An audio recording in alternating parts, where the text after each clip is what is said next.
Hello, welcome back to my channel. Hello for the first time.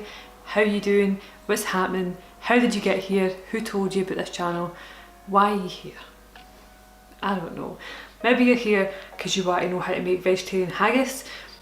I doubt it, but that's what we're going to do today. Today we're going to make vegetarian haggis. The reason we're going to make vegetarian haggis is 1, because I'm a vegetarian, 2, because I like vegetarian haggis, 3, because it's strange and I don't know if I'm going to be able to do it, but I want to know if I can do it, and I want to know if it tastes better than the stuff that you buy in packets. And lastly, because in my last video where I baked Buckfast brownies, I mentioned that everyone wants me to do Scottish videos and Scottish recipes, and everyone wants me to make haggis, but I can't make like meat haggis, not because like I don't want to put it in like a stomach or whatever, because you can put it in like different things, you don't have to use stomachs, but I don't have a mincer in my house. I don't have the will to get all those different organs and cut them all up and all that kind of stuff. It's just not necessary. Also the price. So making vegetarian haggis, I could probably get a vegetarian haggis for like £1, right? So like it's like a big ball of vegetarian haggis, and go to the supermarket and buy it for £1. The ingredients that I've had to get to make vegetarian haggis, so much more expensive than that. I think it's something called buckwheat, which no supermarket near me like actually has.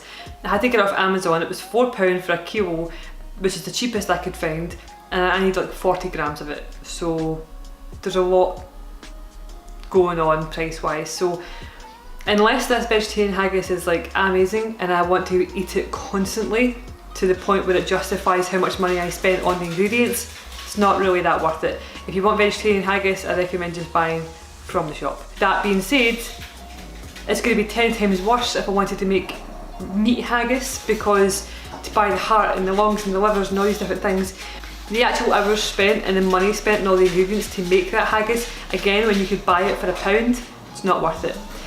If you are not living in Scotland or the UK or anywhere that sells haggis and you think, you know, I really want to try it, I'd recommend doing this recipe, because the vegetarian haggis wasn't that expensive for the ingredients it had, and it gives you a rough idea. But we'll see how it goes. I don't know if you can hear me past the stampede of pugs. If you couldn't, I'm sorry, you didn't miss much, it's just me talking absolute crap. So I am going to stop talking rubbish now, and we're going to get to the vegetarian haggis making. I'm just going to go back to the way I used to do it, where it was just like the camera pointing down onto the bowl and you can see what I'm mixing and stuff like that, because the production of having it at my dining room table and all that is super bright because of all the windows, and even if the blinds are down it's still super light, so it's not really that worth it. And yeah, it's just not that worth it really. I don't know. Oh yeah, and before I continue, I get asked a lot what t-shirts I'm wearing, and this time I can actually tell you I'm wearing a Snark Tank t-shirt, which is like merch for the Snark Tank. So it's Chris Ray Gunn, Some Black Guy, and Tom Sweeney's podcast, which is very, very funny. I do enjoy it, and if you like computer games, you should go listen. Why am I trying to plug these people? They're famous. But anyway, I'm going to go now and show you how to make haggis. Okay, so there's a ton of ingredients here. So going through the list, you're going to need 1 finely chopped medium onion. I use frozen onion because I don't have time to cut onions. Do you have time to cut onions? Onions are a nightmare, so I buy frozen chopped onions, and I think that's about 1 onion. So I have 1 onion, right? And for the sake of my washing up, we also have 6 medium mushrooms, medium-sized mushrooms, chopped within 1 inch of their lives. We also have 1 medium-sized carrot, finely chopped. We've got 45 grams of borlotti beans, just in that corner there. I don't know if you can see them, my mushrooms have taken over, but you have to have them and they have to be mashed.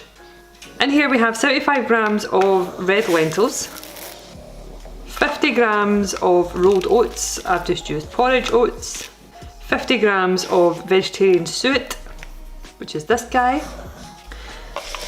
We then have our buckwheat, which you need 50 grams of. I've never used buckwheat in my life, but there you go.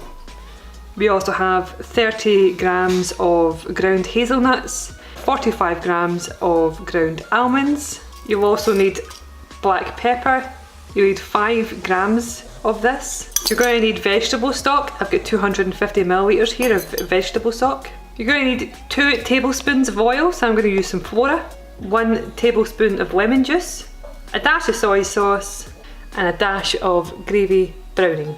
And apparently that's everything. It does seem like quite a lot, but it's not really. Okay, so what you have to do now is get your stock and your lentils and cook your lentils and your stock. That's what's happening there. So basically, my lentils are cooking and my glasses are steaming up. So that's what's happening.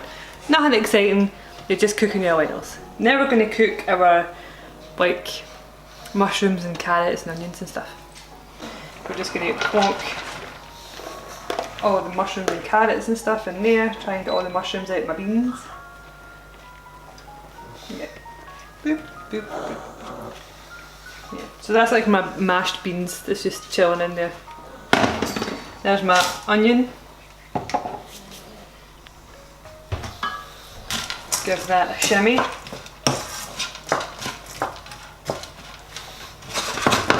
And you're basically going to cook that off and fry it off. So you're basically just frying this till it's cooked and checking on your stock and your lentils. That's starting to look okay. See if I can grab some lentils and try one.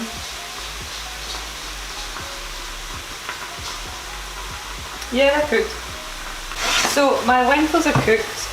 So now I'm going to add them to my onion mix as safely as I can. Ooh, which is probably the most unsafe way I could have done it, but there you go. So now that we've added our lentils to this sort of concoction, we're going to add our smashed beans.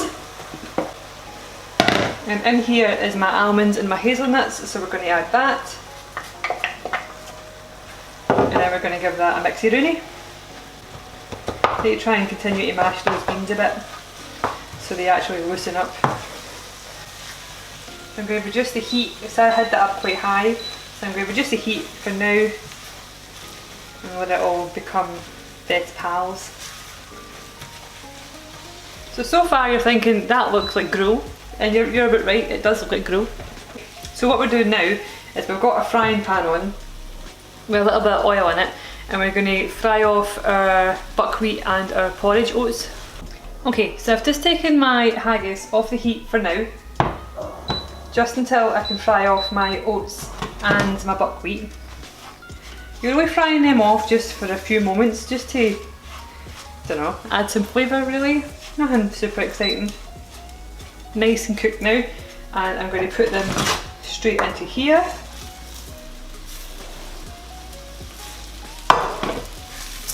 And now we're going to add in our wet ingredients. So I'm going to take this back off the heat for now to add in our wet ingredients.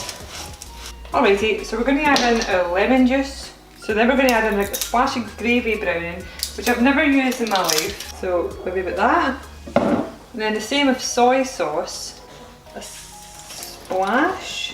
Is that a splash? I'm going to employ my wooden spoon back. And also I've added in my suet. So, if we give this a big mix. So I know what you're thinking, that looks disgusting. Why are you making this? Are you going to eat this? Yes, I am going to eat this. And trust me, if you think this is disgusting, real haggis making that is a lot worse. Cue all the comments from all the carnivores that are like, no, it's natural. Eating meat, you're supposed to eat parts of animals and intestines and tongues and livers and all that kind of stuff. Do you know what? You do you, boo. I'm happy eating oats and whatnot. If you want to eat livers and stuff, you do that. Okay, so I'm happy with the way this looks. I think that I'm probably done cooking it off now. So what you do now is you put it in an oven-proof dish. You leave it there for 20 minutes, just leave it to stand and chill out and relax. And then, yeah, you put it in the oven. Do you know, it doesn't call for it, but I think I'm going to put some garlic in mine. Just because, who doesn't like garlic, you know? Just a wee smidge. Just a wee bit of garlic granules, you know? Help it along a wee bit.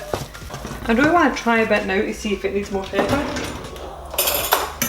But I can appreciate that it's not really cooked, but if you're a normal person, just measure your pepper.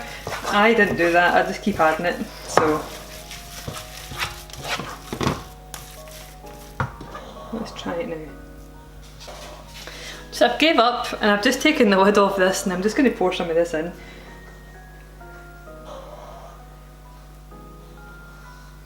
There.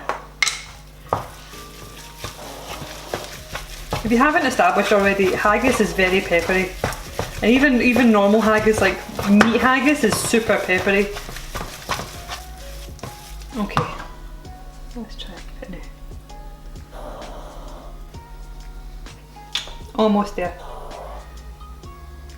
I would say that's enough. A little bit more salt. Perfect. Right, I am happy now.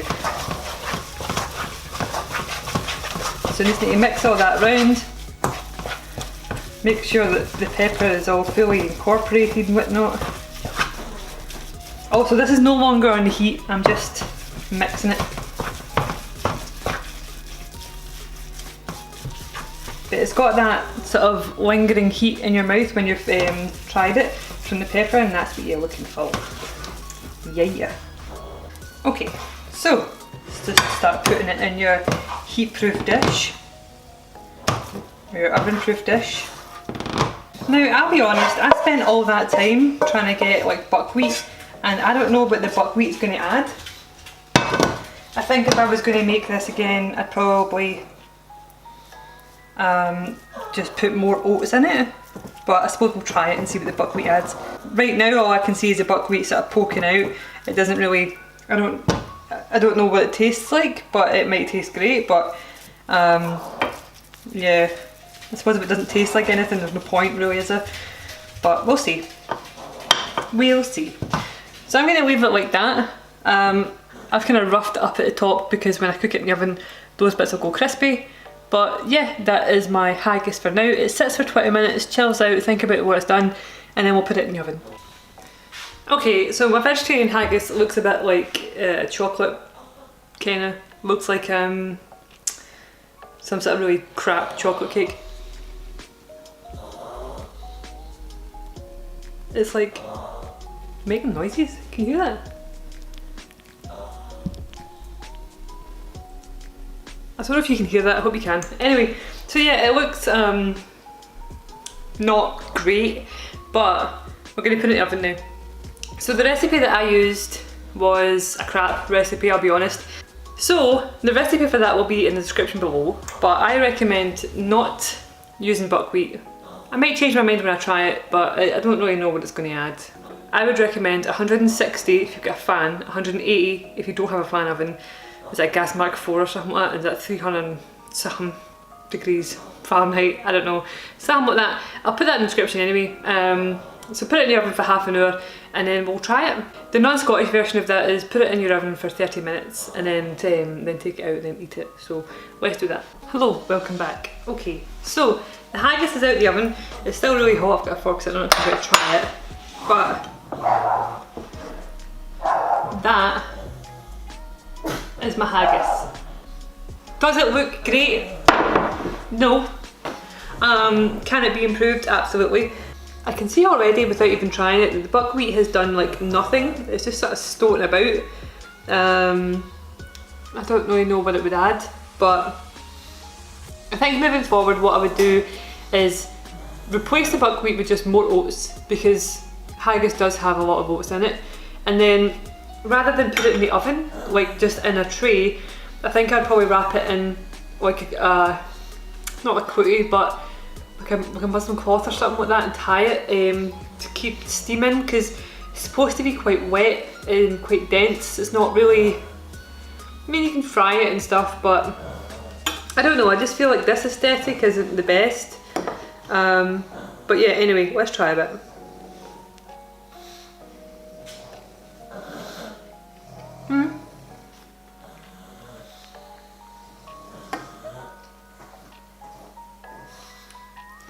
Just tastes like vegetarian haggis. Yeah.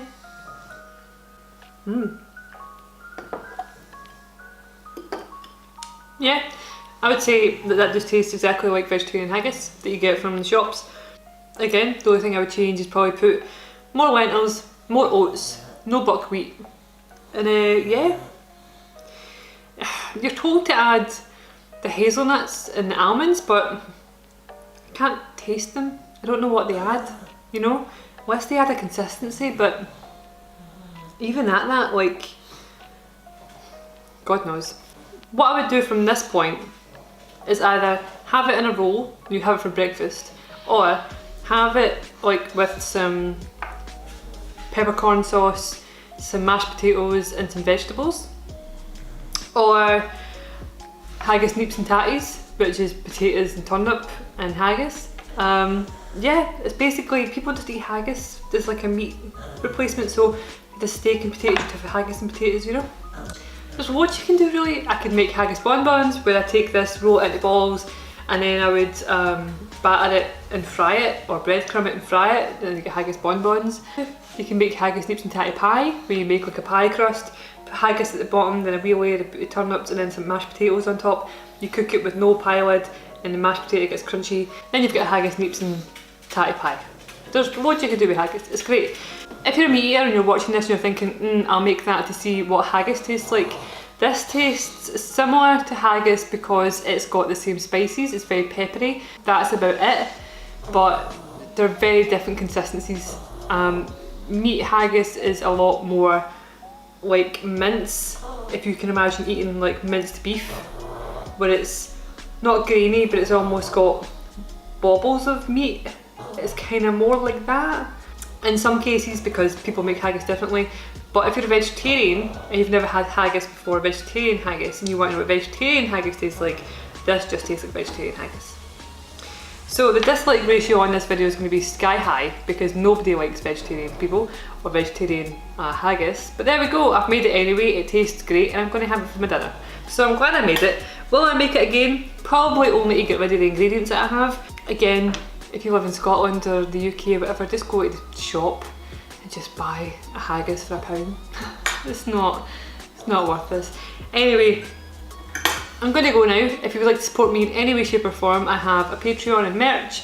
And if you like this video, please consider liking and subscribing because it does mean the world to me and it helps me out a lot. And I know everyone says that, but it really does.